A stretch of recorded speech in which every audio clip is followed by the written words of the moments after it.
శతశ్లోకి వాల్మీకి రామాయణ లేఖన మహాయజ్ఞం. ఈ మహాయజ్ఞంలో స్త్రీలు, పురుషులు, పిల్లలు అందరూ పాల్గొనవచ్చు. ఒంగోలు పట్టణంలో జరగబోయే శ్రీరామ ప్రతిష్ఠ సందర్భంగా కొన్ని లక్షల సార్లు ఈ శతశ్లోకి రామాయణాన్ని భక్తులందరితో వ్రాయించి ఆ శ్రీరామచంద్రునికి సమర్పించాలని స్వామీజీ సంకల్పించారు. ఈ రామాయణ సంహితను భక్తితో వ్రాసిన వారు తప్పకుండా స్వర్గసుఖాలను పొందుతారు.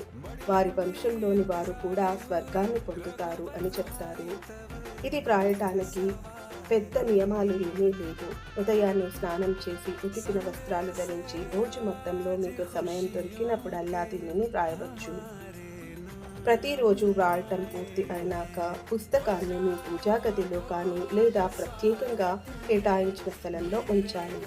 మొత్తం పూర్తి అయిన తర్వాత అడ్రస్ ఇచ్చిన దానికి పంపించాలి.